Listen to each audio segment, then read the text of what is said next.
Hello. कुछ दिनों से लिंक्डइन और बाकी कुछ सोशल मीडिया वेबसाइट्स के मदद से मेरे पास कुछ मैसेज आया है कई सारे लोगों का कि अप्रोच क्या होना चाहिए प्रोफेसर को मेल करने के लिए ताकि ज़्यादा से ज़्यादा आपका एक्सेप्टेंस हो for a PhD position in Europe और एनी अदर कंट्री। तो उस विषय में मैंने बहुत सारे लोगों का कुछ पॉइंट्स देखा जो कि मुझे सही नहीं लगा। That was not aligning with my experience.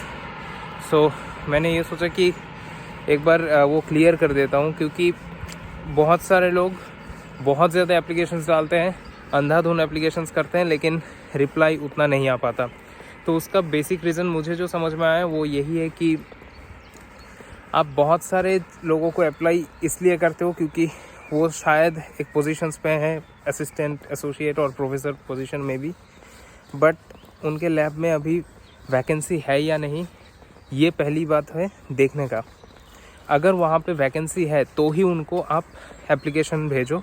अगर वैकेंसी अगर नहीं है तो वहाँ पे आप एप्लीकेशन मत भेजो, बिकॉज़ वो आपके लिए एक घाटे का सौदा है, क्योंकि आप टाइम लगाओगे फिर जाके रिप्लाई नहीं आएगा क्योंकि उसके पास पोजीशन है ही नहीं, तो वही मतलब कैसे लेगा वो आपको।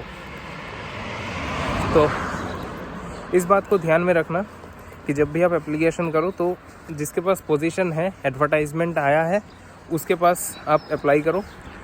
और दूसरी बात यह है कि आपका जो काम है मास्टर्स में या ग्रेजुएट में, अंडर ग्रेजुएट में, तो उस काम का भी कुछ अलाइनमेंट होना चाहिए जिस भी पोजीशन में आप अभी अप्लाई कर रहे हो। अगर अलाइनमेंट कुछ नहीं है, फॉर एग्जांपल आपने न्यूरो साइंस में काम किया है और आप अप्लाई कर रहे हो स्ट्रक्चरल बायोलॉजी के लिए, पॉसिबल नहीं है। ठीक वैसे ही अगर आपने सॉफ्ट मैटर फिजिक्स पे काम किया है और अप्लाई कर रहे हो CS की किसी ब्रांच में, पॉसिबल नहीं है। तो यह बात भी ध्यान में रखना कि जिसमें आपका एक्सपर्टीज़ हो उसी रिलेटेड फील्ड में आप अप्लाई करो। फॉर एग्जांपल मैंने जैसे ड्रग डिज़ाइन में काम किया, तो उसके बाद फिर उसका एक एडवांस्ड वे में अभी मैं काम कर रहा हूँ। फॉर एग्जांपल प्रोटीन इंजीनियरिंग, अभी मैं काम कर रहा हूँ प्रोटीन डिज़ाइन पे, इससे पहले किया ड्रग डिज़ाइन पे, तो एलाइड फील्ड है, तो इसमें मिलने का चांसेस बहुत होता है।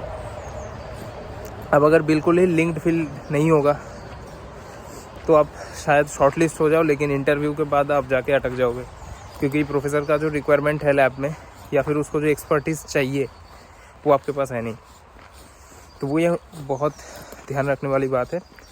अच्छा, और एक बात कि बहुत सारे लोग ये सोचते हैं कि मैं PhD में जाके कुछ तो सीख ही लूँगा, अभी मेरे पास एक्सपीरियंस नहीं है लैब का।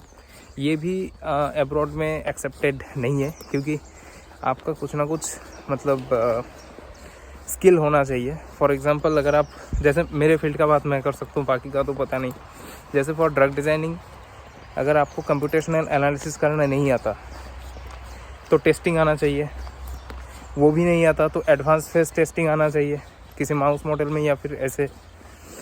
तो लेकिन अगर इस पर्टिकुलर प्रोसेस में एक स्टेप में भी आप मास्टरी हासिल नहीं किए हो तो पहले आप किसी लैब में जाके वो करो, एक्सपर्टीज़ लो, और फिर जाके आप अप्लाई करना शुरू करो।